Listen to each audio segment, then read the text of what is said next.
Hi, Homeworthy. I'm Celeste. Welcome to my lake home in Michigan. Come on in, I'll show you around.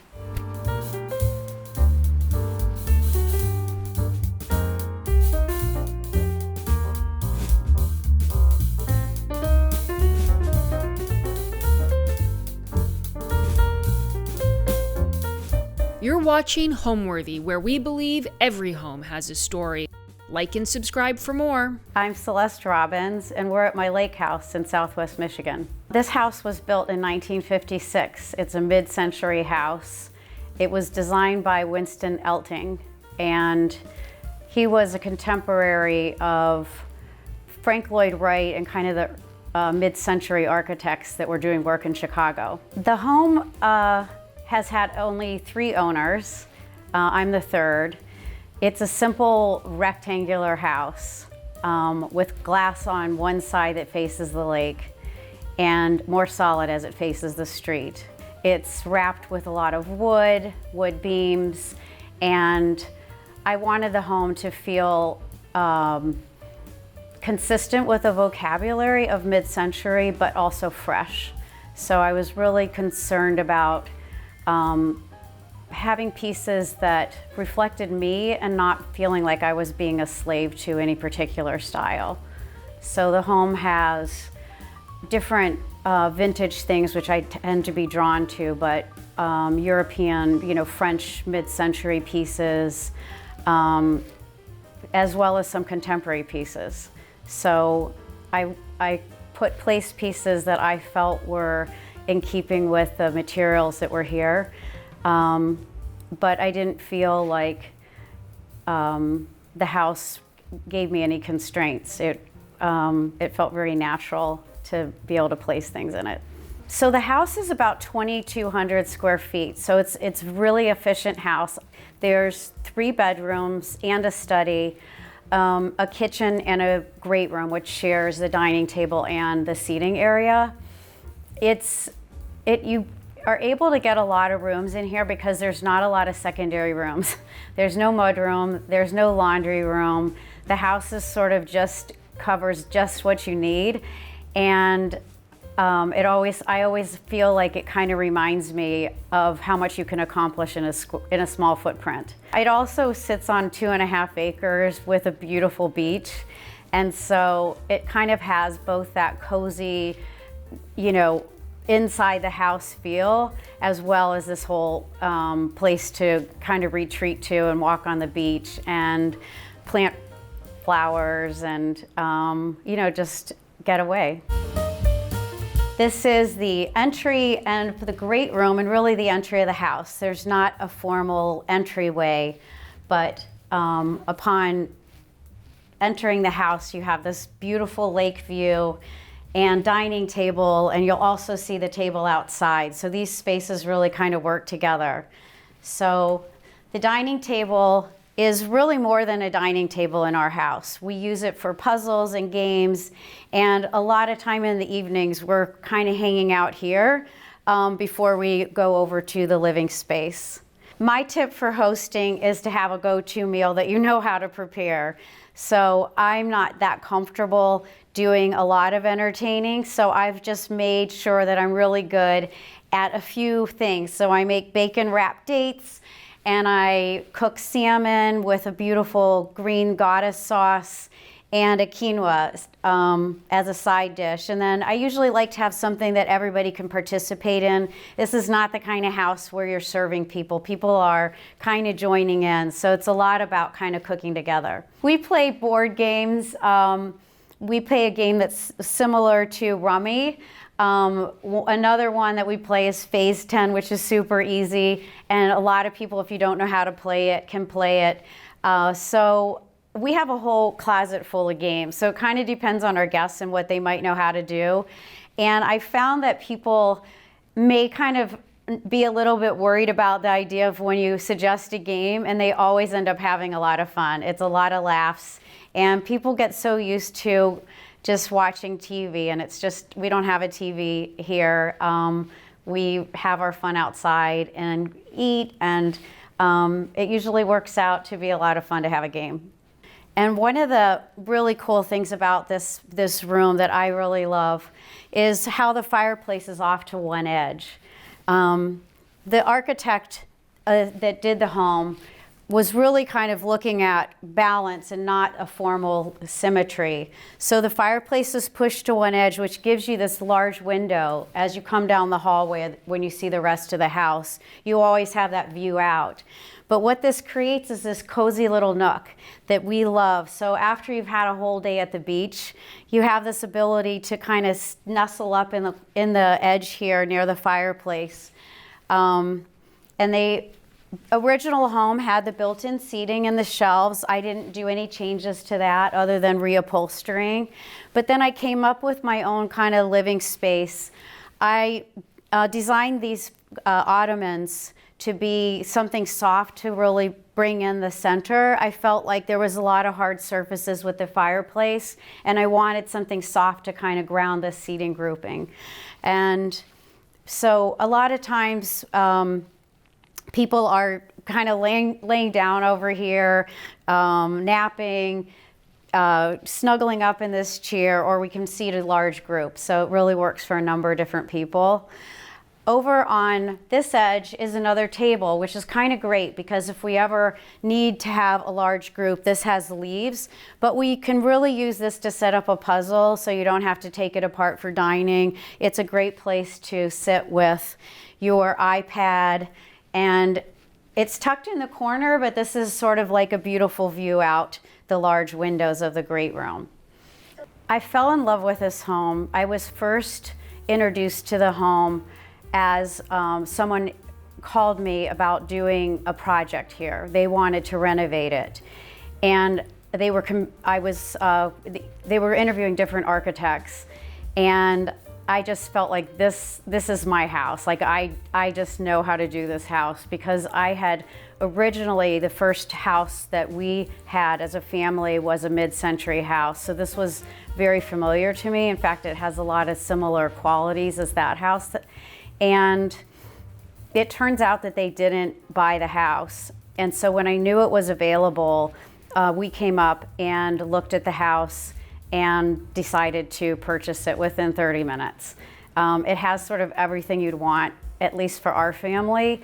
It has the architecture, all windows, which is just something that's kind of my vocabulary, connection to nature, connection to the outdoors, the warmth, layered in with modernism, which I really love to be able to communicate to people how modern architecture can be warm, and I feel like this house is a perfect example of that. And it's not just because of the wood, it's sort of the whole package. So I immediately loved it. It did look a little different. There were porcelain tile floors. The kitchen I redid the kitchen, the bathrooms. We replaced the wood on the walls to be a little cleaner and more polished. So it has sort of changed the feel of the house, but it's the same house, just a little bit more crisp. So one of the things I love are these large sliding doors. And you have to kind of remind yourself this house was designed in 1956. So having these large 7-foot doors slide with ease is a really wonderful kind of idea about moving inside and outside. So we spent a lot of time out here, and it has the same idea as the great room, where we have a dining space that's shared with the living space. I added this outdoor kitchen, so it has refrigerator, drawers, and another refrigerator and an ice maker, and we set up and always have a buffet here. So this is a really fun area, and we also have another fireplace. So there's 3 fireplaces in the house: the kitchen, the great room, and then also one on the terrace. So wherever you're kind of gathering, there's sort of this idea about leisure, and I feel like that's one of the things that's not hard to forget when you're at this house. So I am a big fan of Sutherland furniture. I think they have beautiful designs. It's got perennial fabrics.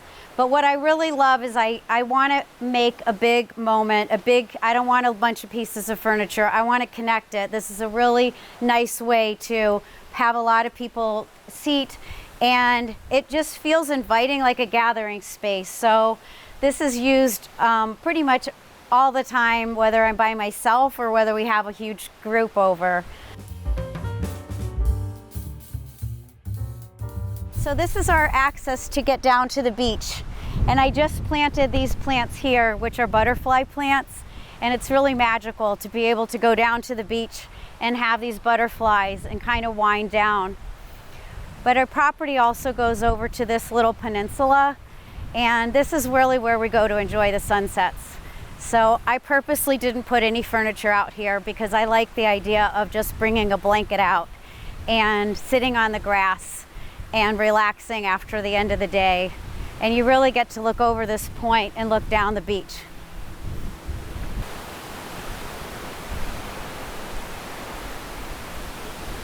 My personal style is pieces that are interesting, that go together but don't look like they were found all at the same time. I like to feel like it looks layered and evolved, and it kind of did, because every piece was really fun to be able to kind of search for. But a lot of the pieces I found were not necessarily, I didn't know where they were always going to go. Sometimes I'd find a piece and then move it around into a different room, and I like having that kind of flexibility. I think it's always feels warm when you go into a house, and it feels that people might tinker around in it, you know, like you're going to move some vase because you've got some, you know, new object or new book or new ottoman. And so I feel like the house looks kind of casual in that sense, but each piece is really interesting. What I love most about this home is that it feels like me. I walk in the door and it is me, because I put every single thing in here and everything was chosen with love, and the architecture feels like me, but I didn't do it. I feel like I'm kind of living in another architect's passion, and I feel really honored about that. And I feel like I'm here studying and thinking about what that decision was, and it kind of inspires me. I feel like I'm learning from it. I love to just be here and tinker around. So it's not one particular thing. It's just when I walk in the door, I feel happiness. I don't think it's just me. The house has a great energy. And I think anybody that comes here knows how much I love it, and I think that that comes through. And I think it, you know, it's just a really lovely scale and really easy living layout. And so I don't think I have a favorite part, but I guess if I had to pick one favorite thing that I'll definitely want to try to do, no, two favorite things that I want to try to do in a project that is not something I've done before, is most of our projects tend to be bigger homes, and we use the house to kind of create outdoor courtyards and spaces. And this home is very small and edited. It's a rectangle, very simple. But what Winston Elting did was he carved into that rectangle courtyards. And so rather than the home having an organic shape and creating spaces, it's a very regular shape, and these kind of courtyards bite into the house, and nature just sort of folds into this environment, and I love that. So I feel like that's an inspiration. And the second thing is this tiny little slot of a window where the shelves kind of overlap it. I think that's a really nice detail that I'm sure I'll find in some project somewhere. Another element that I love is this slot window on the edge that just kind of gives you a peekaboo moment and lightens up this area. So during the day when the sun comes in, the sun illuminates the fireplace and kind of washes in, creating something that could have been a dark corner, and by creating that small little slot of glass really enlivens it. So as for the furniture, I really love the pieces that have a lot of sculptural quality. One of the things you'll notice is, for an architect, these pieces are very soft. I'm not looking for things with hard edges. I'm looking for things that have curved backs because you see the back of them. I think it's really important to be able to not have a space feel like a rectangle within a rectangular room. So I always choose soft pieces and things with an interesting back. These are Scandinavian, this is a Scandinavian chair in sheepskin or shearling. These are two chairs from the 60s that are from France. And I covered them in a light linen. So everything that you see here is all natural materials. I felt that that was really important when you have such a strong connection to the outdoors, is to bring things that also felt really natural within the house. The two ottomans are done to create something soft to gather around. I didn't want a hard surface that would compete with the fireplace. I felt like it would be more cozy to have these ottomans. They're covered with velvet. So I would say I'm not looking for practical materials. I like things that feel luxurious. I like things that feel soft and natural, and if it gets damaged, it's part of the life of the home and it looks lived in. So for me, I'm not afraid of using a really beautiful material in the house. This is an alpaca rug. It feels amazing on your feet, and we are barefoot a lot, so I've enjoyed that. Here, I'm really grounding the table under this pendant light. It's also on axis with the table that's outside. So there's a really strong connection that pulls your eye from indoor and outdoor, but it feels very inviting and welcoming to this area. So I think it's really important that when you do a room that shares spaces, that they feel inviting to be able to get into. So there's no hard edge with the furniture creating something that feels like another room. It feels like one big room. And in fact, I went out of my way, and I usually do this in our projects, is think it's really important to use one big rug. That's really telling people when they come in here, this is one room. If this was a little area rug over there, it would feel more broken up. And I don't want people to feel like they're in sections when they're in the room. I want it to feel like one big space. That makes it feel grand and anchors the house. So this is the room that everybody knows is the gathering space. I grew up in Ohio, and I was not one of those people that knew they wanted to be an architect. A lot of architects kind of know from the time they're a child, but now looking back on it, it makes sense, because as a child I was constantly building forts out of blankets or cardboard or pieces of wood around a tree. So I really loved to be able to kind of think about space as a child, but it was introduced to me as I was ready to enter college. I was thinking about engineering because I was good at math, and my dad was an engineer. So I was thinking about engineering, but my dad took me to an architect's office, and when I saw what they were doing and then spoke to my art teacher, that really inspired me. So I ultimately chose architecture. I've had my own practice for 28 years now, and that started when my son was born. So I wanted to be able to do my career and have flexibility, and so shortly after he was born, I was doing projects from the house. So for 8 years, I practiced on my own with 2 little kids, kind of in the basement of my house. And, you know, I had help, but most of my work was done after I put them to bed, so about 7:30 till 1 in the morning. And I loved it. I would never do it any differently. It was a lot of fun to be able to have the time with my kids and then also have my own time at the end of the day. And I did that for 8 years, and I feel like that really helped my career because I really understood what it meant to do every phase of the project, because I did every phase of the project, from the business to the construction drawings to everything. And now I have 9 people in the firm, and we do work all over the country. And I think that all came from just a passion for how much I love what I do. Now I'll take you into the kitchen, but I want to show you this first. So sometimes you can find pieces, but sometimes you can't find just what you're looking for. So I designed this table, And again, this has a soft shape. So it's got curved edges, it's wider on this end. So it feels really organic. When you come in the door, you're not walking into a hard corner. This piece of art is also something that sometimes it's not just the hard surfaces of the architecture or the furnishings. Sometimes you pull together spaces with the art. And this dark stained wood starts to help tie in the kitchen. As you get there, you're going to see that I use darker wood in there, and it's also on the floor.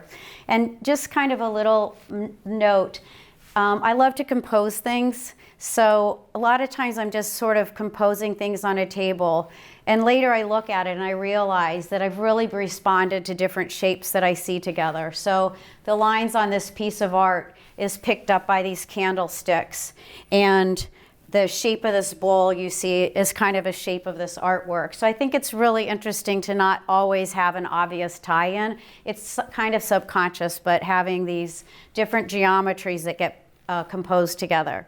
So we can go into the kitchen now. The one thing that's so great is that there is no wall. This is a very modern way to tie spaces together.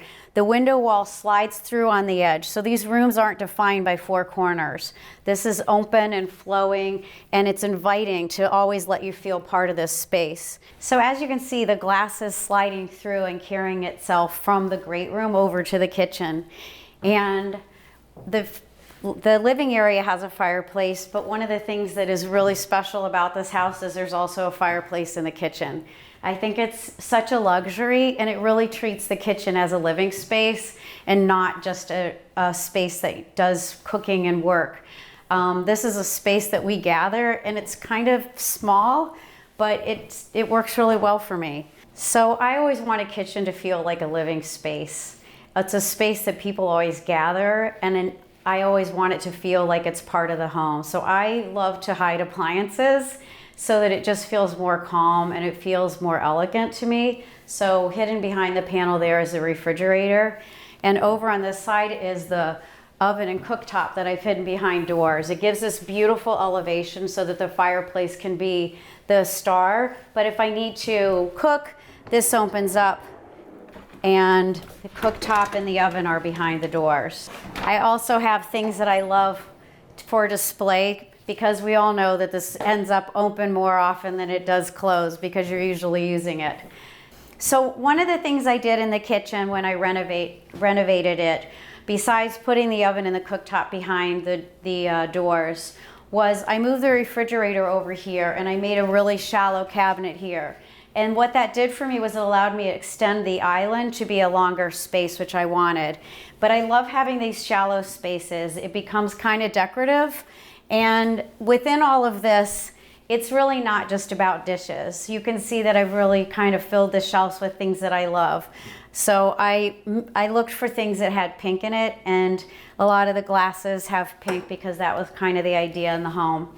And I have little objects that I also have collected. This is a Japanese candy maker. I love the stained color, this wood, and I love having the idea of a bird. So I think it's fun for people when they come to someone's house is to feel like they get to know a little part of you. So composed within here are things that I love. And I think over time it'll probably shift around, but that's what I have right now. I think what gives a home a soul are a number of things, and I have the book that's going to be coming out called The Meaningful Modern Home, which is kind of all about that. And what gives a home a soul for me is I'm a pleaser, so I'm really work hard to make sure that the home is what the clients want. And I think when the house is born from their wishes, people can feel that. You know, you can feel that that home is about that person, and there's an authenticity to it that I think gives the home soul. So I have a lot of confidence in what I do in terms of design. I'm not afraid of clients' input. I actually encourage it. I feel like it's kind of that marriage between the hard sort of like request that they might have and saying yes to it that gives the home a richness and kind of the soul that you want. If it was all perfectly resolved and to the point of an architectural theory, that's great for maybe someone else, but not that person. So I really feel like just being honest and trying really hard to make sure the home lives for them brings it the soul.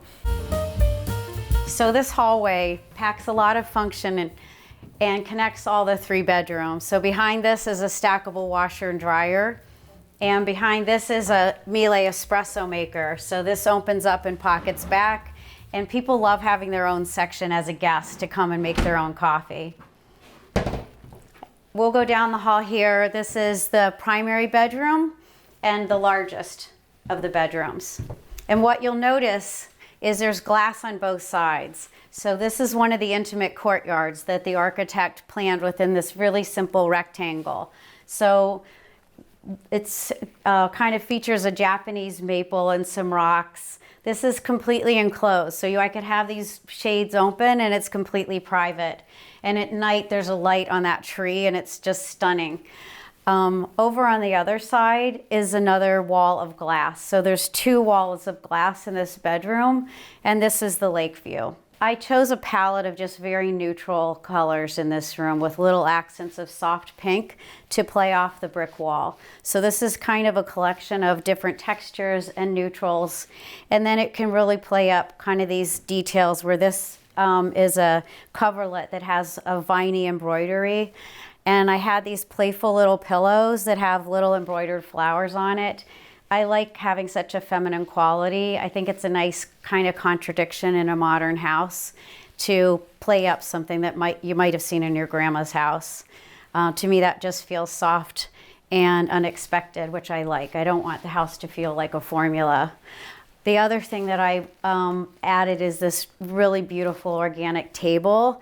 And again, I'm always trying to kind of have this play between inside and outside, so it feels really natural to place these really organic pieces inside. And again, I love the little collection. This beautiful ceramic lamp and the piece of art is just a composition that kind of really sits in front of the brick wall. I love glass. It's in our projects.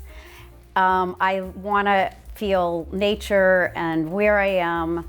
I want to feel the seasons. I want the light to come in. To me, that feels warm. I'm not intimidated by the transparency of a glass room. I want to feel a part of the outside. And when you have a property with so much beautiful nature around you, I love that after I walked on the beach and I come in the house, I didn't have to say goodbye. It's kind of all there.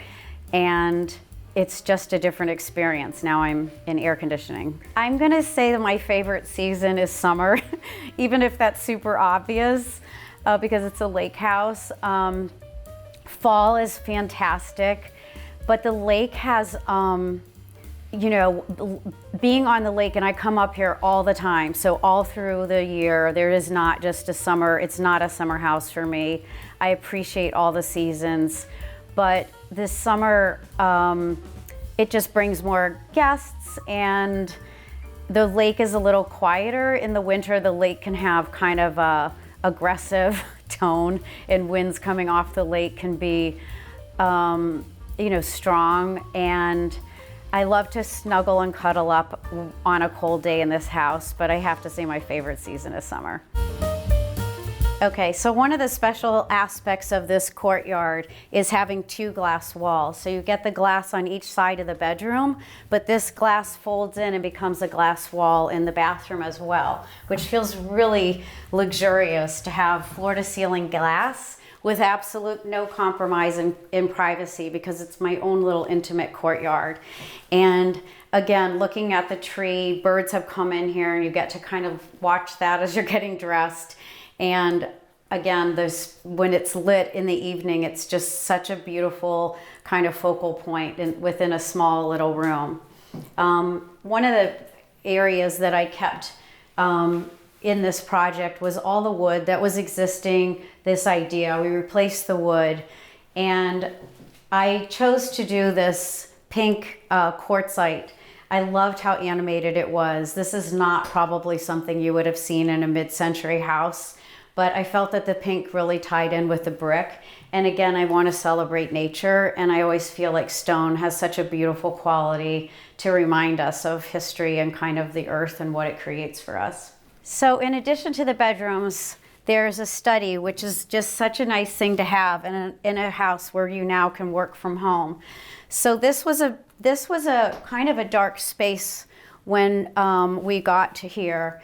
I added that window in the corner, which really lightened up the back side of the house. And I covered the wall with a fabric that has this beautiful color that also matches the brick to lighten it up, so it didn't feel like too much wood. And it's very simple desk and simple shelves that I added to kind of mimic the shelves that you see out in the living space. So I feel like you might have thought the other architect would have added this, but this was all kind of an intervention that I used and just was informed by what was existing in the house. This is also kind of the back door to the garage. It focuses on a courtyard again, so it has a lot of light, and there's never an area in the house where you don't feel like you have a connection to nature. This is a chair that I found on First Dibs. That's a Scandinavian chair. I had it covered in linen, and what I think is so cool about it is the leather and the side area to have a drink. So it sort of has your whole little relaxing moment in one. But I also added this lamp that is by Charles Zana that has this really sculptural shade. And I love just this whole idea that it's very low and relaxing in this one little corner of the office. Home, for me, is a place that you recharge. It's a place that you're in complete serenity. It's your place that you're at peace with, and that you can relax with, that you can bring company in and feel comfortable doing so. It's not too precious. It feels part of the surrounding, so that I think nature does bring a serenity and kind of a sense of peace. So I feel like incorporating that into the house is kind of all part of our language. Thanks for watching. For more Homeworthy content, be sure to like and subscribe.